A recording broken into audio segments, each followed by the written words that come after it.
Hey, what's up? It's Jim, and today I'm going to talk about Final Destination 2 from 2003.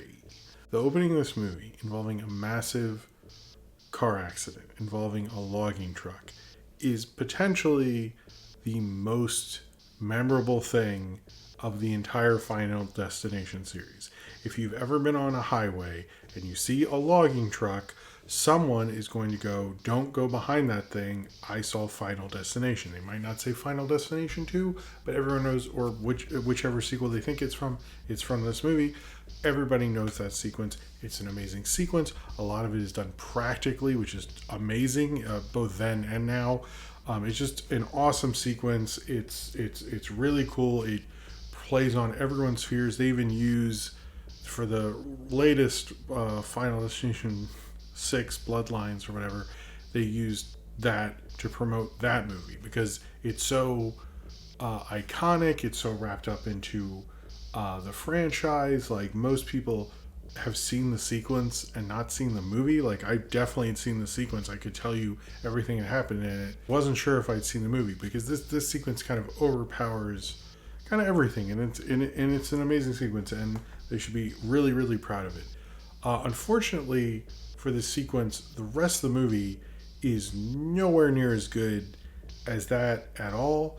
In fact, I didn't even know that's like a premonition. It's not even like the real. I mean, they really filmed it, obviously, but if you didn't know that in movies, like, they don't just like project people's dreams. It's like they actually have to film the dream sequence. That's an insider tip there. No, the rest of the movie is a remarkably hard dip in quality that was pretty shocking at at how I was like, wow, I'm so ready for the sequence. And the rest of this movie, no, it's not as good. Now, this is directed by the guy who directed Snakes on a Plane.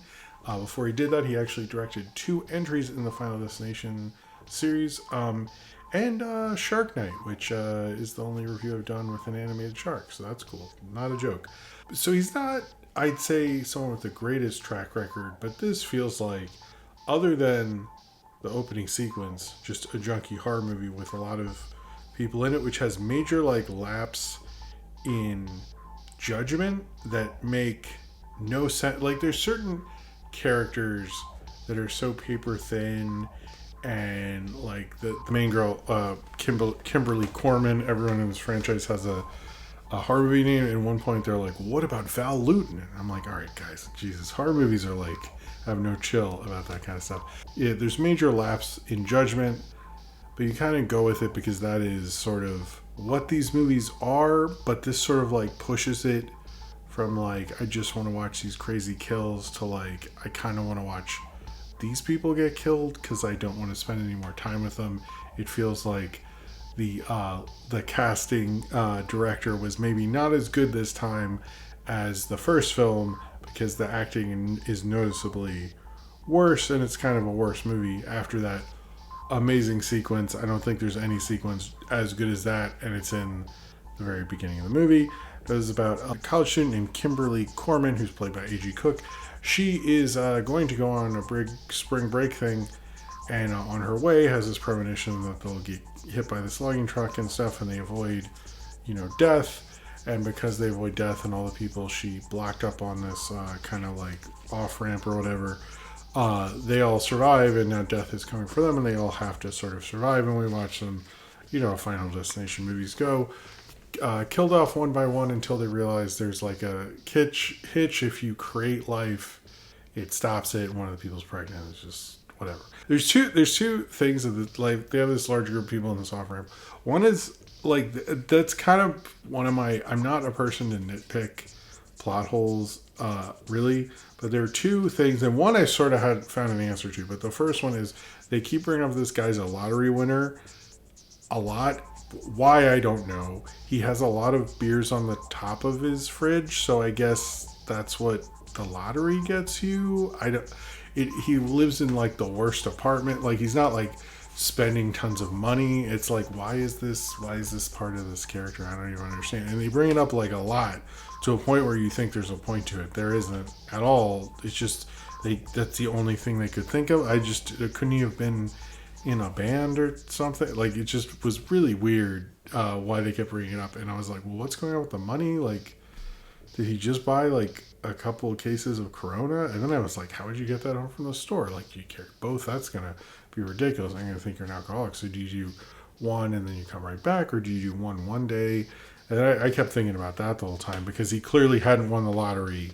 Like, you didn't even, I don't know, that was weird. And then there's this other part, this other character, where it's a mom and her son, and they go to the dentist, and there's this whole, crazy Ruth Goldberg kind of situation with the dentist, and they manage to get out.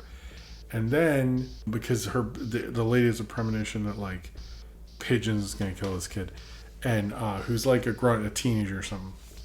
And pigeons keep hitting the window, so you think it's that.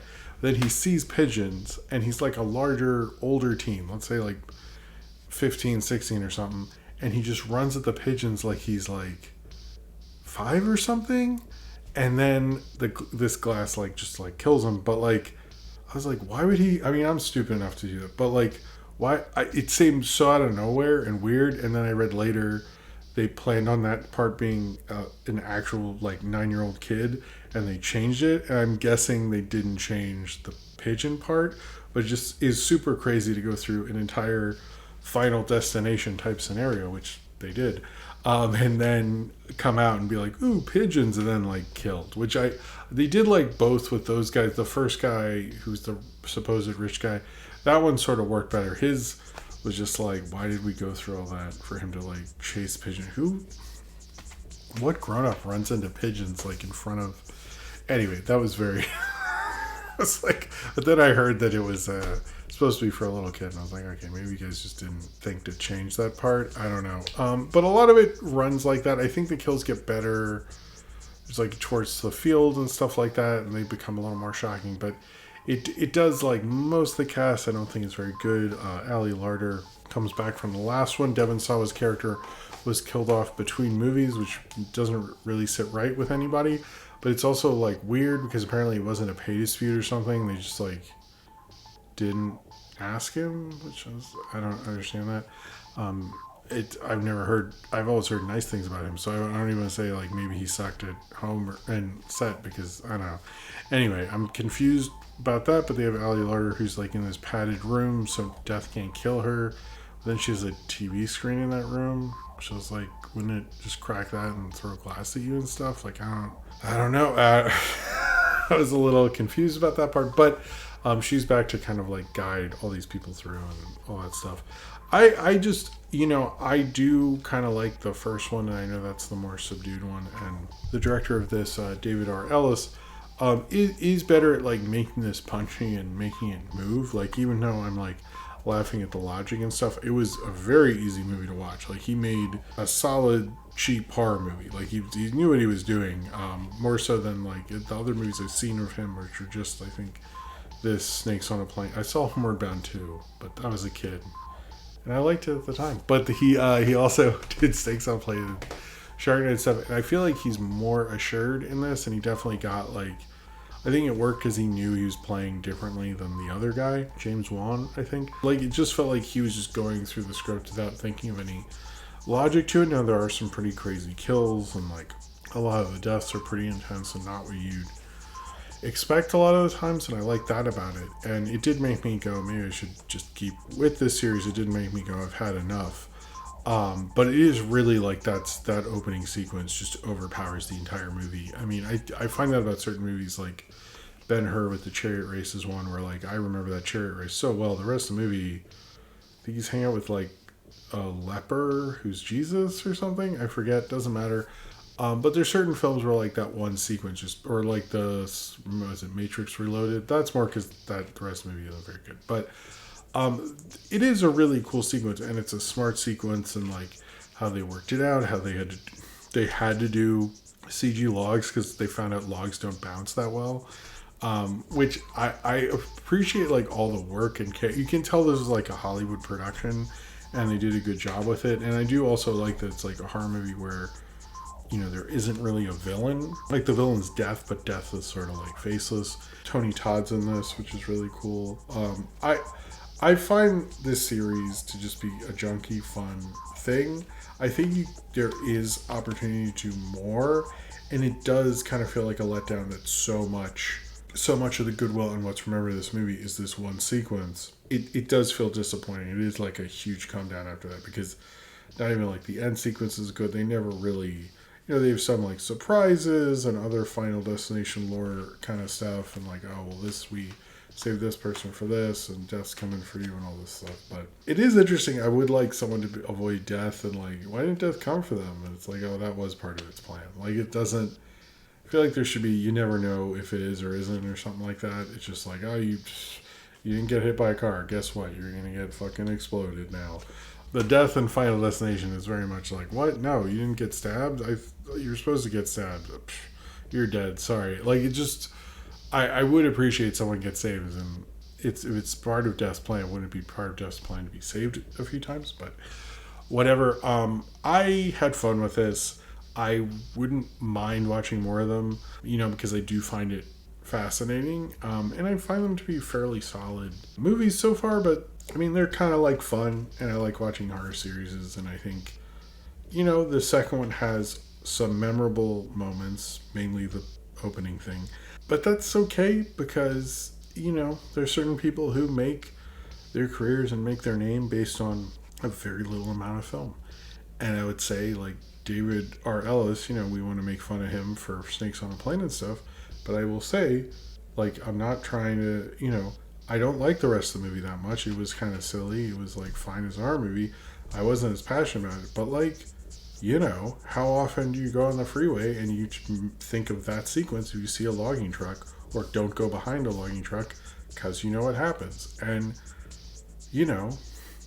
that is amazing that he was able to do that. I don't think he could do that throughout an entire movie. I think the pace is a little quicker and stuff like that, but it just, it felt like he naturally knew how to do a sequel, and he did, and it's just, I wish there had been a little more to this and stuff, and I feel like sometimes it really got into the kills, but other times it's like the kid with the running after birds and stuff, it just felt like it needed to get there, and it didn't care how it did it. I've always wanted to see where the sequence comes from.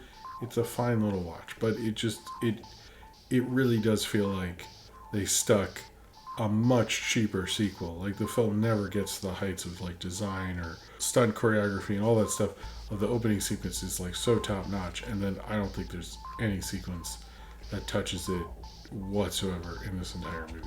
Clearly, like, they overspent on that, and they're like, all right, you're gonna get killed in the apartment, you're gonna get killed in an elevator, you're just gonna get sliced, I'll just like push you into something, I don't know.